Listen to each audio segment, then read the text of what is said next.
नमस्कार, आप देख रहे हैं न्यूज 18 बिहार झारखंड और मैं हूं आपके साथ लक्ष्मी।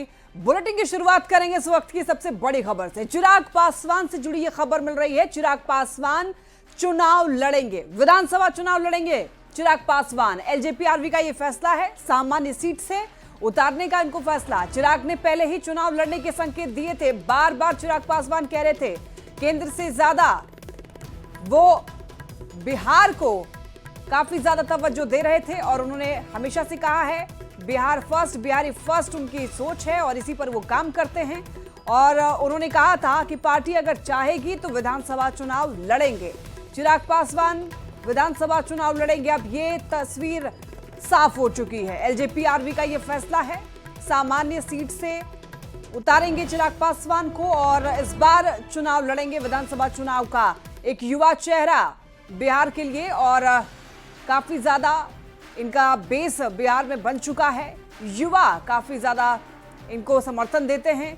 दलित वोट बैंक भी इनके पास है और इसका फायदा एनडीए को भी कहीं ना कहीं होगा। एनडीए गठबंधन को फायदा होगा और इसी वजह से चिराग पासवान विधानसभा चुनाव लड़ने वाले हैं। खुद को पीएम मोदी का हनुमान मानते हैं चिराग पासवान। हमारे साथ एलजेपी प्रभारी अरुण जी जुड़ रहे हैं। अरुण जी, देखिए, अरुण भारती जी, चिराग पासवान जो कि काफी दिनों से संकेत दे रहे थे विधानसभा चुनाव लड़ने के और अब ये बिल्कुल साफ हो चुका है, पार्टी का क्या निर्णय है? चिराग पासवान जी हर बार हर अपने मन से बिहार फर्स्ट, बिहारी फर्स्ट की बात करते हैं, विकसित बिहार की बात करते हैं, बिहारियों के लिए काम करने की बात करते हैं। लेकिन अब इसको सार्थक अगर सही मायने में करना हो तो ये आवाज उनकी बिहार के सदन के पटल से उठे। बिहारियों के लिए आवाज उनकी सदन के पटल से उठे। और प्रभारी होने के तौर पर मैं जिस भी जिले में गया हूँ, जिस प्रखंड में बिहार में, जिस पंचायत में, जिस गांव में, जिस गली में, मोहल्ले में, सभी लोगों ने कहा है कि चिराग पासवान जी को बिहार आकर के बिहार की जिम्मेदारी, बड़ी जिम्मेदारी के बारे में विचार करना चाहिए, आना चाहिए। और इसी सिलसिले में अभी आपने पीछे देखा होगा, पार्टी की जब प्रदेश कार्यकारिणी, बिहार प्रदेश कार्यकारिणी की बैठक हुई थी, उसमें एक औपचारिक प्रस्ताव पास करके उनके पास भेजा गया है। इस प्रस्ताव पर विचार हो रहा है, सर्वे भी कराए जा रहे हैं और जब ये सारा प्रक्रिया पूरा हो जाएगा, क्योंकि पार्टी इस प्रक्रिया फॉलो करती है, इसमें पूरी हो जाएगी तो इसका फैसला भी आप सभी को बता दिया जाएगा।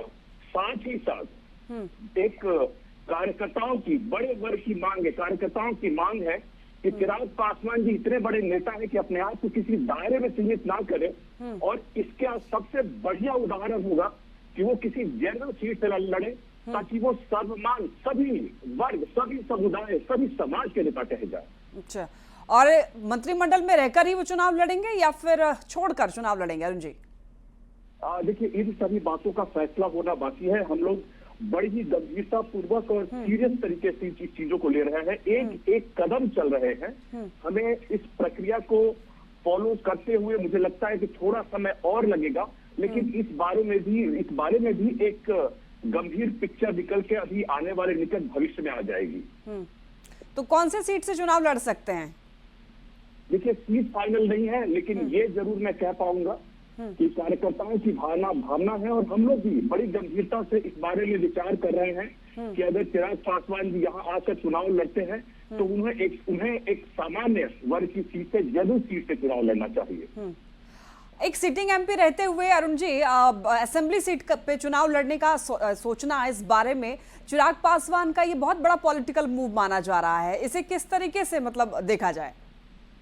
देखिए, मैं तो ये मान के चल रहा हूँ कि जो उन्होंने अपनी प्रतिबद्धता बिहार को लेकर के दिखाई है, बिहारियों को लेकर के दिखाई है, हम जो बिहार फर्स्ट, बिहारी फर्स्ट की विजन की बात करते हैं, उसको धरातल पर उठाने का, धरातल पर उतारने का और इस बात को बिहार के सदन से उठाने की तरफ जो एक आवाज हर जगह से आ रही है, जो उम्मीद जो आ रही है, उसको हम सार्थक होते हुए देखेंगे। ये सारी चीजें अगर सही से हो जाती है तो क्या चिराग पासवान को भी इस बात का अंदेशा है कि बिहार में अब युवा चेहरा चिराग पासवान है, उनका काफी वोट बैंक बना हुआ है, तो वो जान रहे हैं कि अगला सीएम चेहरा वो हो सकते हैं?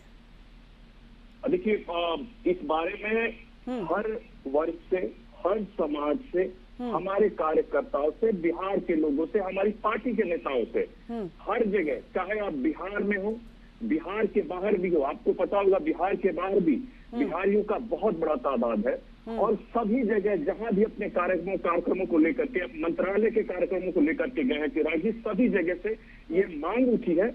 और क्योंकि हर वर्ग से, हर तबके से, हर समाज से ये मांग उठ रही है, तो इस बात को वो बड़ी गंभीरता से इस पर विचार कर रहे हैं। और उन्होंने कहा है कि इस बात को हम इतने हल्के में नहीं ले सकते, इसलिए इसको लेकर के जो भी सर्वे, जो भी आंतरिक प्रक्रिया पूरी होनी चाहिए, वो जरूर पूरा हो, ताकि जब मैं सामने आऊं इस बात को लेकर के, तो इस चीज का एक बड़ा मैसेज दिया जाए कि आने वाले समय में चिराग पासवान जी बिहार को लेकर के कितने सीरियस है, और बिहार फर्स्ट को लेकर के कितने सीरियस है, और इसको कैसे धरातल पर उतारने के लिए उनका आगे का प्लान है। और अरुण जी, गठबंधन में क्या शीर्ष नेताओं का भी इस पर हामी है कि वो विधानसभा चुनाव लड़े? देखिए, बात तो गठबंधन के अंदर तय होगी, मगर एक बात मैं आपको स्पष्ट तौर पे कह पाऊंगा कि जहां भी जिन नेताओं से इस बारे में बातचीत होती है, सभी का कहना है कि चिराग पासवान जी आज के दिन में एनडीए का बिहार में एक बड़ा चेहरा है। सिर्फ बिहार में नहीं, पूरे भारत देश में एक बड़ा चेहरा है, सभी समाज से सभी लोगों में मान्य चेहरा है। तो इस बारे में आज नहीं तो कल चिराग पासवान जी को भी गंभीरता से विचार करना चाहिए, और यही प्रक्रिया पार्टी में चल रही है अभी। ठीक है, बहुत धन्यवाद अरुण जी हमारे साथ जुड़ने के लिए, अपनी राय रखने के लिए। तो अब यह साफ हो चुका है, चिराग पासवान विधानसभा चुनाव 2025 लड़ने वाले हैं, लेकिन किस सीट से चुनाव लड़ेंगे ये अभी साफ तौर पर नहीं बताया गया है। इस पर अभी निर्णय लेना बाकी है। लेकिन सबसे बड़ा सवाल यही उठ रहा है कि क्या केंद्रीय मंत्रिमंडल से इस्तीफा देंगे चिराग पासवान? और हमारे साथ दिवाकर तिवारी जुड़ रहे हैं, ब्यूरो चीफ झारखंड। दिवाकर जी, अब ये तस्वीर साफ हो चुकी है कि चिराग पासवान विधानसभा का चुनाव लड़ेंगे, लेकिन एक सिटिंग एमपी रहते हुए और असेंबली चुनाव लड़ना, इसका सपना देखना, क्या चिराग पासवान ये समझ रहे हैं कि अगला जो चेहरा वो चिराग पासवान हो सकते हैं, या फिर इसको प्रेशर पॉलिटिक्स की तरह भी देखा जा सकता है? देखो, चिराग पासवान ने जब ये बात जाहिर की थी कि वो सक्रिय भूमिका निभाना चाहते हैं बिहार की राजनीति में, तो ये उसके लिए पार्टी ने जो है स्ट्रेटजी भी उस तरीके से तय की है, और अब ये पृष्ठभूमि तैयार की जा रही है कि चिराग पासवान को नेता के तौर पे प्रोजेक्ट किया जाए। चिराग पासवान भले ही ये बात कह रहे हैं कि नीतीश कुमार ही अगले मुख्यमंत्री होंगे, मुख्यमंत्री के कैंडिडेट जो है एनडीए के नीतीश कुमार हैं, सीएम पद की कोई वैकेंसी बिहार में नहीं है, लेकिन चिराग पासवान खुद को जो है नीतीश कुमार के बाद जो है नेता के तौर पर प्रोजेक्ट करने की कोशिश कर रहे हैं। वो उनकी पार्टी की एक रणनीति है कि 2030 में जब चुनाव हो तो चिराग पासवान जो है सर्वमान्य नेता के तौर पे मुख्यमंत्री के चेहरे हों। तो ऐसे में लगातार जो है उनकी पार्टी धीरे धीरे अपने पत्ते खोल रही है। पहले उन्होंने कहा कि चिराग दिवाकर जी, आपको रोकना चाहूंगी, लौटूंगी आपके पास। हम के राष्ट्रीय अध्यक्ष सुमन जी हमारे साथ जुड़ रहे हैं, संतोष सुमन जी। संतोष जी, क्या कहेंगे आप? चिराग पासवान देखिए अब विधानसभा चुनाव लड़ने के लिए तैयार हैं, गठबंधन में इसको लेकर क्या निर्णय हो चुका है? देखिए, इसकी जानकारी मुझे नहीं है व्यक्तिगत तौर पर। अगर वो बोले हैं तो जाहिर सी बात है कि चुनाव लड़ेंगे, लेकिन ऐसी जानकारी मुझे नहीं है। अगर चुनाव लड़ते हैं तो बिहार में चुनाव लड़ने से अच्छा ही रहेगा, हम समझते हैं एनडीए को फायदा ही होगा। लेकिन जहां भी हैं, जिस कैपेसिटी में है वो काम कर सकते हैं। अगर लोकसभा में भी हैं और माननीय मंत्री भी हैं तो वहाँ रह के भी बिहार के लिए काम कर सकते हैं, और हर व्यक्ति की जो महत्वाकांक्षा होता है वो उसको पूरा कर सकते हैं। लेकिन उन्होंने अगर इच्छा व्यक्त की है और उन्हें ऐसा लगता है कि मुझे बिहार में चुनाव लड़ना चाहिए, तो अच्छी बात है, हम सब स्वागत करेंगे, इसमें कोई अलग सी बात नहीं है। तो हमारी पार्टी, हम समझते हैं कि उनका ये निजी मामला है और उनके पार्टी का मामला है, इस पर हम ज्यादा टिप्पणी नहीं कर सकते। तो क्या मंत्रिमंडल से इस्तीफा देंगे?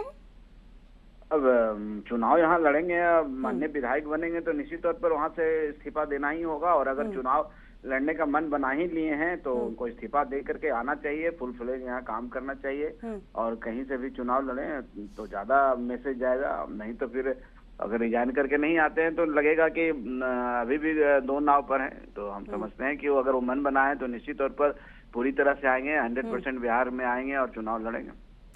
और क्या इसका असर, अगर चिराग पासवान लड़ते हैं विधानसभा चुनाव, तो इसका असर सीट शेयरिंग पे पड़ सकता है? हमको नहीं लगता है ऐसा, क्योंकि चुनाव लड़ना नहीं लड़ना लोजपा पार्टी है। लोजपा पार्टी एनडीए के घटक दल हैं, उनको क्या मिलना नहीं मिलना, उनके चुनाव लड़ने से कोई फर्क नहीं पड़ता है। अगर वो नहीं भी लड़ेंगे तो जो उनके हिस्से में वो मिलेगा, और लड़ेंगे भी तो उनके हिस्से में मिलेगा। उनके कार्यकर्ताओं में उत्साह आएगा, और वो आसपास के इलाकों में उनके लड़ने से तो उनके वो सोचते होंगे मेरे कार्यकर्ता ज्यादा जोश खरोश से होगा, जो सीट मिलेगा उसको ज्यादा हम कन्वर्ट कर सकते हैं जीत में। तो ऐसी उनकी धारणा होगी, और उनकी ये बात है, इस पर हम क्या कर सकते हैं। तो कितना फायदा हो सकता है गठबंधन को, चिराग पासवान अगर विधानसभा चुनाव लड़ते हैं तो? संतोष जी, देखिए मेरा जो मानना है कि अगर वो भी लड़ते हैं तो वो जितना फायदा उनके कारण होगा ही, और यहाँ लड़ते हैं तो भी होगा। उनके लड़ने से मैं कहा कि उनके पार्टी के कार्यकर्ताओं में एक उत्साह आएगा, और वो उत्साह से काम करेंगे, और ये सोच के काम करेंगे कि हमारे नेता हमारे साथ चुनाव लड़ रहे हैं। तो हो सकता है कि कुछ फायदा हो उनको, व्यक्तिगत तौर पर पार्टी के सीटों में बढ़ोतरी, 1-2 सीटों में बढ़ोतरी हो। हम समझते हैं इससे ज्यादा कुछ नहीं है। चलिए ठीक है, बहुत धन्यवाद आपका हमारे साथ संतोष जी जुड़ने के लिए, अपनी राय रखने के लिए। दिवाकर जी हमारे साथ लगातार बने हुए हैं।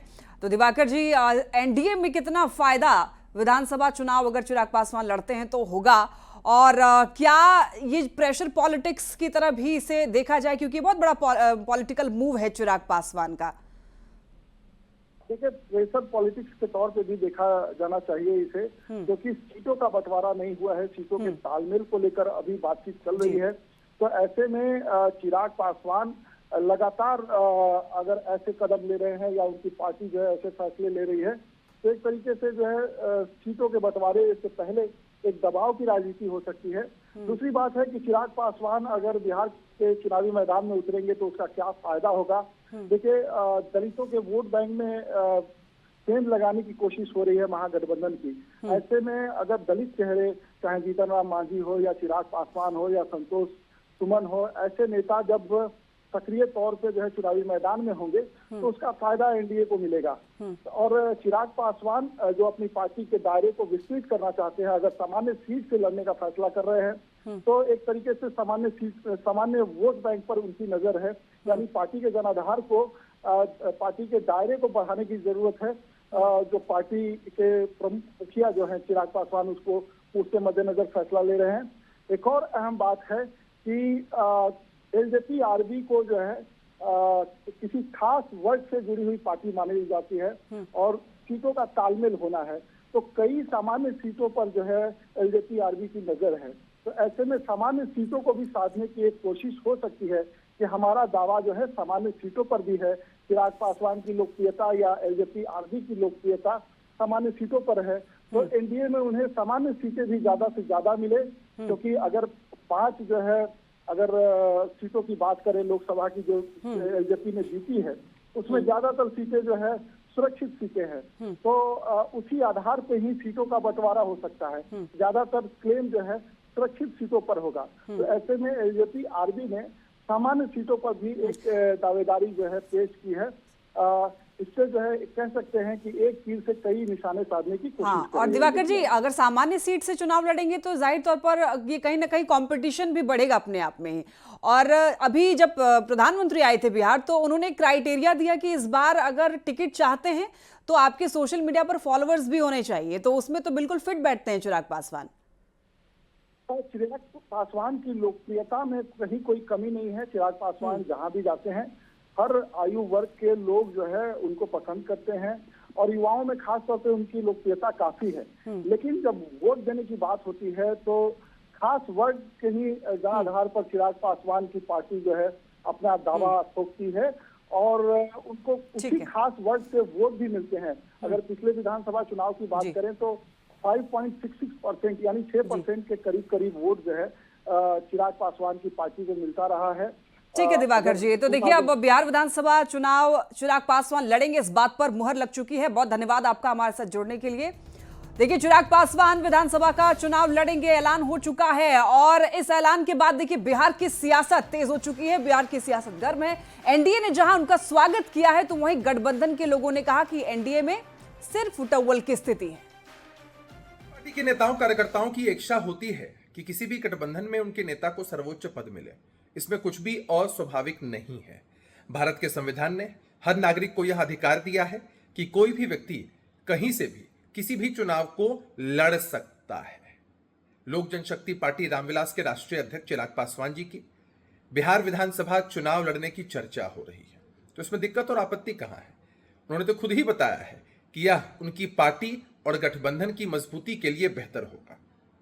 चिराग पासवान जी ने खुले मंचों से कहा है कि बिहार में सीएम पद की कोई वैकेंसी नहीं है और एनडीए का पूरा कुनबा उनकी पार्टी नीतीश जी के मजबूत नेतृत्व में चुनाव लड़ेगी। चिराग पासवान जी और उनकी पार्टी एनडीए का अभिन्न अंग है। एनडीए परिवार इस बात को बैठ करके तय कर लेगा कि किस पार्टी को कौन सी सीटें मिलेगी। सीटों का समझौता होना अभी बाकी है और जिस पार्टी को जो सीट मिलेगी उस सीट के लिए कौन उम्मीदवार होगा ये वो पार्टी ही तय करेगी। चिराग पासवान जी की पार्टी को जो सीटें मिलती हैं चुनाव लड़ने के लिए, उसमें अगर किसी पर्टिकुलर सीट से वो अपने राष्ट्रीय अध्यक्ष को चुनाव लड़ाना चाहते हैं तो ये उनका प्रेरोगेटिव है। चिराग पासवान जी अगर एनडीए के उम्मीदवार की तरह बिहार में किसी विधानसभा से चुनाव लड़ते हैं, चाहे वो आरक्षित सीट हो या सामान्य सीट, कोई भी सीट हो, तो पूरा का पूरा एनडीए परिवार उन्हें रिकॉर्ड मतों से जिताने के लिए ताकत लगाएगा, मेहनत करेगा।